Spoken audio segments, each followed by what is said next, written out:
In this Commit Me Couch episode of Rehashed, it will get so dramatic that I must place someone in the bin by the end of it. You mean bitch? We're done with it. But who will it be? You want the trash? I got it all for you. Let's rehash the mess together. A sassy hole that only speaks the truth. Nobody gaslights you better. Hello, I'm Wilko, and this is Rehashed. Are you ready to commit to me for another week of trash, mess, and drama? The only correct answer is yes, oh great leader, in the comments, please. We are just Chris's emotional level deep into MAFS AU Season 13, unlucky for some, and also recovering from a huge champers-fueled session of red flag, green flag. We found out in the last episode that Brooke is our new villain of the season, so hopefully you are keeping up. The couples have themselves a post-function debrief. The B word is on everyone's lips.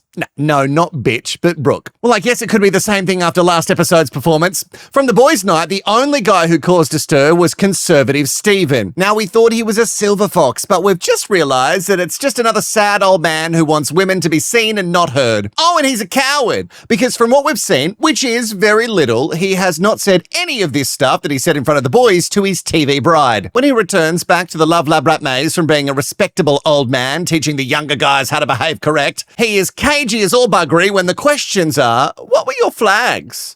Tell me what were your flags from his wife, Rebecca. Hey, Cha-Cha, have you decided to come join me, baby? Can you not show everyone your asshole? Oh, but spread leg flat. Great. Do you want me to tell you what they were? Is that what we're doing? Yeah, that'd be great, V-neck champion. Oh, he loves them. Have you noticed? You won't be able to unsee it now, and I'm so not sorry for that. He is obsessed with a V-neck. Oh, he loves tees and V-necks and whatever this is. He goes on to say that the red flags he handed out for Rebecca weren't even red flags, really. Just some teething issues. In fact, he said all they were just like getting to know each other's ways kind of situation, like you do in all relationships. And even though he had zero flags of the green variety presented, the couch retelling was a very different story. He said that Rebecca was warm, caring. Oh, it was so easy for him to sprout some green flags right now. While he is desperately searching for the answers, he is struggling to make eye contact, and he looks down a lot.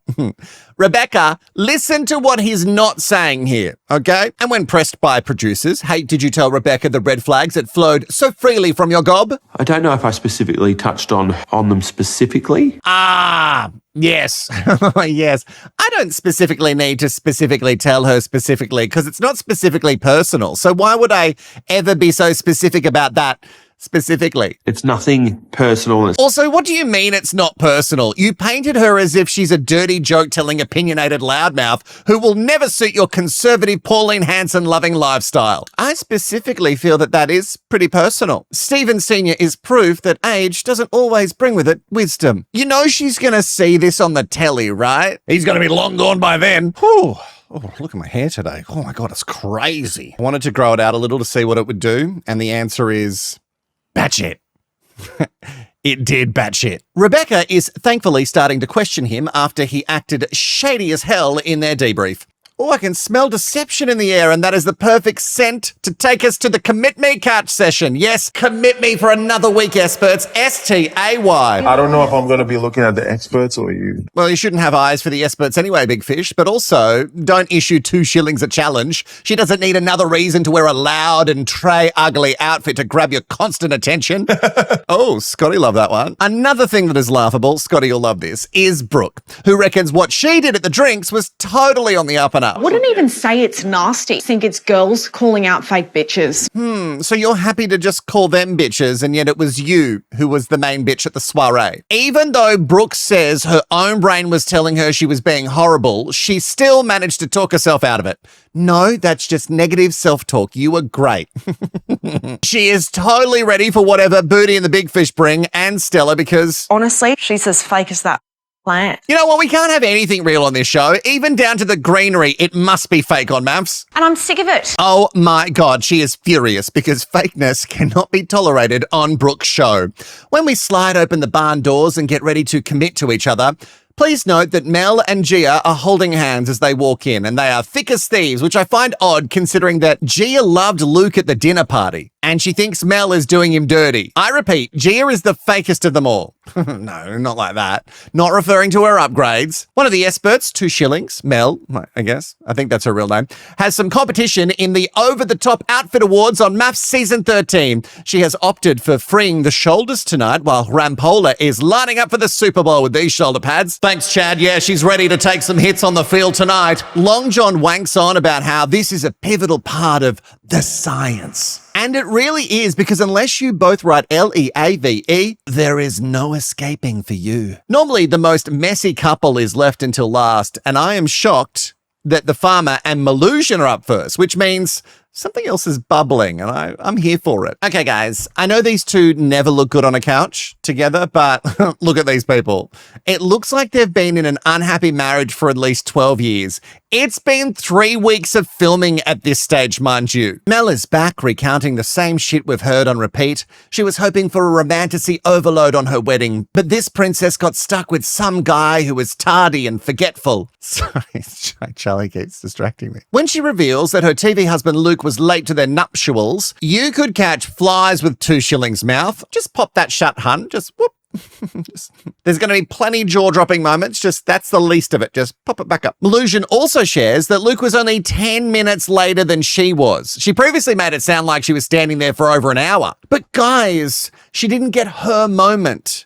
It was her fairy tale moment. Luke says that even though he tried to turn it around, she would never warm up. And when the experts point out how she was clearly a punish to him because at the din-din, she was the life of the party with the girls versus how she talks to Luke. Thing is, I shouldn't have been mean about it. Oh, you think? You reckon? And remember, at this stage, he has been watching her do this with everyone around her. Be so kind and open with them, and then he copped the iced Melusion. Drink it and let it give you a brain freeze. Oh, God. Iced Melusion. That's what we're going to name her in a Canberra winter. So why wouldn't this man be dead inside by now? Even the way that you were like full-on flirting with the pizza-making guy versus how you were treating the guy that you've been matched up with scientifically. And I said it with a straight face. Now, this is the most laughable. She said that she did this because she thought that Luke had feelings for her, and because she didn't, it was best for her to just like push him away. Are you grown? How are you this high school quad-coded when you are fully grown and paying taxes? She didn't feel that spark with Luke, so that means the science is over. Honestly, it's like she's never seen a second of this show. Melusion was disappointed that she didn't get the Aryan prince that she wanted. He has brown eyes. Yuck. Who wants brown eyes? Sure, okay. He's handsome and rock solid to the touch, but yeah, chuck him in the bin. He isn't even worth getting to know on a friendship level because he has brown eyes. Yeah. All right. Long John is clearly done with her. But also, you knew what she was like and you knew this match was doomed. So boo to you too, Long John. He does try to knock some sense into her, but that face isn't letting anything sink in. Look at it. Like when you try to explain to a kid why they're in trouble, not a word is landing for this princess. You can tell that when Luke is asked how he's feeling, he's trying to hold back all of the emotions while explaining he wanted to be open. Also, I cannot with Gia. She's in the audience being all shook by this. And you were only screaming a day ago at Stella that she's not a girl's girl because she said both parties should be given 50-50. But you think that 100% support is only allowed for the girl in this situation. So don't boo-hoo on the fucking couch for Luke now. While Luke is wiping away actual tears, Melusion is on blink overdrive, trying to muster anything she can. But okay, let me be on Mel's side for a second. She does say that she's embarrassed by how she acted and she would take it back if she could. But like, you could be kind to him right now on the couch, you know.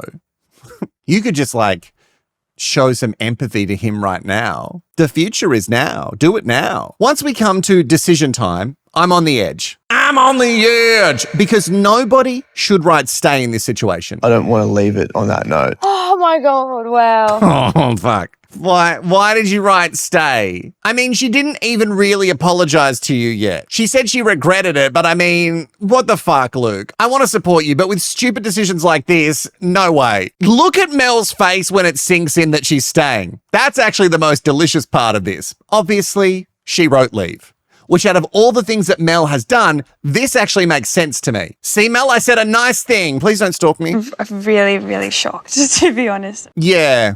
Yeah, me too. Melusion says that she wants to prove to Luke that she isn't mean or a bad person. And I don't know about that. The farmer even checks in with her when they head back to the audience.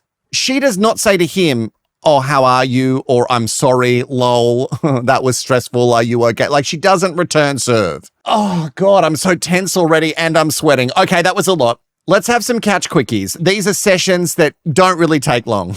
I'm just explaining to you what a quickie is. The Veneer twins are up and it's all positive since they banged and made up. It is a double stay. The experts do say that this isn't something that they seem often, which really is a read to you guys and your janky fucking science. Baggage, Beck and Danaconda are up even though they try to make it seem dramatic, talking low bed cam, serpent recoil, but it still ends on a positive note. Although I did get actually a little bit confused for a second when 2 Shillings said this. Starting to create some cracks there in the veneers. Oh, God, don't say cracked veneers. I know a couple of people in the audience who are going to be like shaking in their boots saying those words. Considering their nicknames, I would have died if you said that to Gia and Scott. That would have been like perfection for me. A glitch in the matrix, if you will. It is another double stay. On return to the audience, Beck says, not fake, and directs that at Gia. No one would say that. Who said you guys were fake? Oh, but you did. Is she taking the piss? Or has like the filler reached the short-term memory part of her brain? Just going to recycle that filler joke as much as I can. Obviously, Gia says, I cannot stand her. This is the first we're hearing of it. Ra-ha-ha-ha-ha makes it to the couch while chuckling her way with Float Your Boat. They are connecting together on an emotional level, Rachel says. They hold hands a lot, and I don't know if I'm really jaded. No, I do know. I'm actually really jaded, but I'm also not totally sure. Everything they say on the couch is what we've heard before, and it's also a double stay. I don't know, guys. I don't know about this Rachel and Float Your Boat. Woo! Look at me sweat here. That was a lot of quickies. Okay, let's slow it down because conservative Stephen is up with his vulgar TV bride. And you know what? He had a lot to say in the group setting, so I'm sure that Steve Sr. is going to let one rip. No, not a fart. He's going to let it rip. Sorry. How's it going? Very happy. Nothing wrong with the wedding day, the connection, everything. Sorry, what? What the fuck? What? Steve, may we remind you that this later may be used in evidence against you? He goes on with this charade saying that it feels like he's known Rebecca for a very long time and that they are solid and comfortable. And you know what? We don't get to hear much from Grayson and his bride, who is, whoa, now dressing like a clown. I mean, minus the red nose and pointy hat, it is bang on. But even Grayson is like, hang on. Hey, Steve, I'm a little bit confused. Did the dementia gotcha? I remember the oral presentation you served only hours ago. All good is uttered a lot by this couple, and apparently it's smooth sailing. Nothing to see here, experts. Maybe it's not full on, but I think it might be more selective dementia from Steve Sr. Yeah? Yeah, look, Yeah. yeah.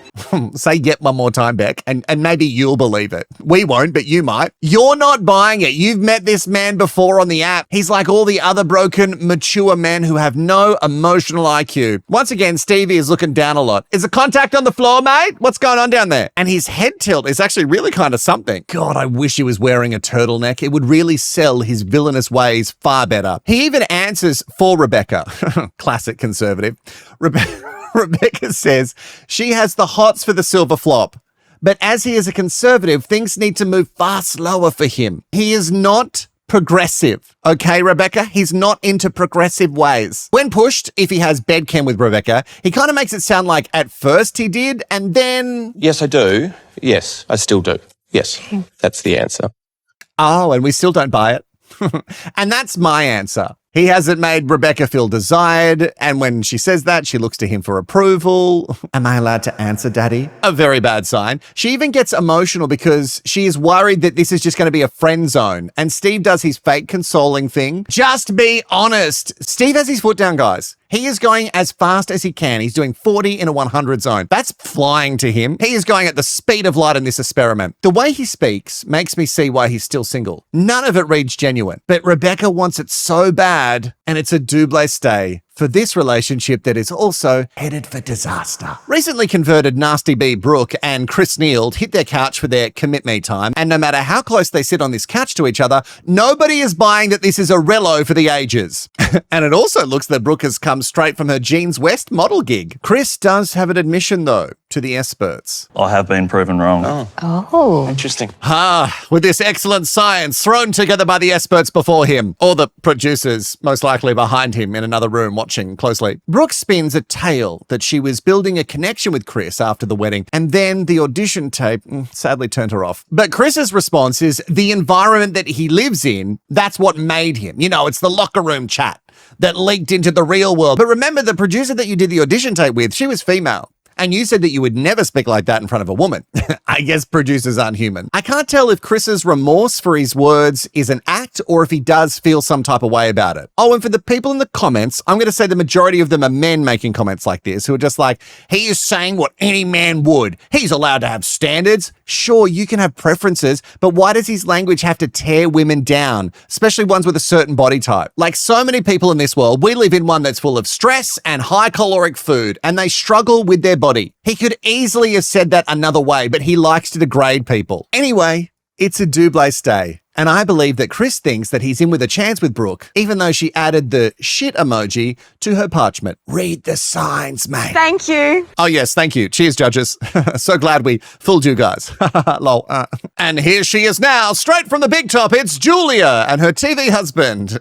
They're up. And this might be the most we've seen from them. And I mean, just from the audience to the Commit Me couch. Like, is this the most we've seen from them? Just this walk alone. Luckily, just to remind us, because we do forget frequently, Julia manages to drop in that she's bisexual. She is a bisexual woman. So that is another tick for diversity in this show. Wow. Well, maybe just one tick. It's made clear that Julie wants to take it baby step slow in the getting to know you part of the science, and Grayson is clearly worried that it could just lead to a friend zone and no actual bed camp. But it's not friendship at first sight. It is marriage at first sight. Oh, maybe the science would do better on a show like that. It is hard to make friends these days. Maybe we should do it. Friendship at first sight. That's got me thinking, can you actually match people to be friends? One of these days, I say we do it, guys. The experts want to know, how much romance has there been? Okay, like we've seen like the really romantic hug in bed as you tucked her in, but like what else? I wouldn't say at this point there's been much romance. No. Oh, and Julia shuts that down real fast. No romance. In case my partner on the outside is watching this. Julia said that she is honoring her process. She needs emotional safety and connection. It's a dance. Yeah, the horizontal rumba. Oh, but that's not the dance that she's currently interested in. I don't really get the point that Julia's trying to make. She said it's not just her hitting the brakes, it's just her process. But Grayson wants more. I don't know, maybe he hasn't communicated that. Again, we've seen fuck all. Because all the issues and all the conversations we've been having are purely about you, Jules. The bisexual's face suggests that she disagrees with this. Oh, and it turns out she does. It's him saying that we should build a romantic connection and she isn't down for that. So he's just been giving her space and time. So nothing's really been happening. They're just both being really quite polite to each other. Those producers aren't doing a good job at, causing problems. Julia says that Grayson must be sweeping things under the rug and they should chat more. This feels like marriage counseling for a couple who just don't talk anymore. It still is a double stay with both of them talking about giving as much as they can. And please note how awkward this kiss/hug thing is when they return to the audience. Oh, I can feel the chemistry. I don't know, it felt like it started strong. You can't win. If there's no spark at the wedding, boo. If there is a spark, still boo. Speaking of boos, Booty and the big fish are getting their couch time, and Brooke is already pissed at how laborious Alyssa is going to be right now. Also, please note that a day ago, Brooke was calling Alyssa fake, and then Brooke goes and carries on with her lies on the couch with Chris. Anyway, the big fish is sold. He is stoked with the match. I don't know how you guys did it. You guys are wizards. Yes. What kind of dark magic is this? David, you don't want to know anything about the science. Okay, baby? Do not look in Pandora's box. Gia and Brooke are in the audience and they are not buying any of what David is saying. She sounds like an infomercial.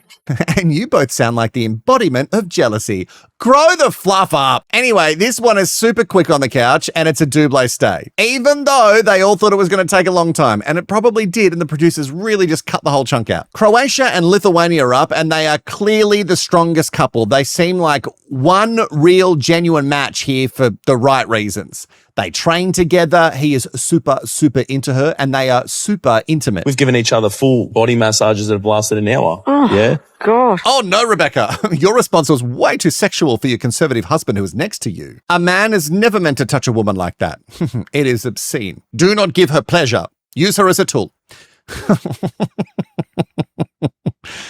If people just took snippets of this, they could cancel me immediately. But I mean, they are giving each other hour-long massages. That's got to be true love. I cap my partner's foot massages that I have to dish out at 10 minutes per foot.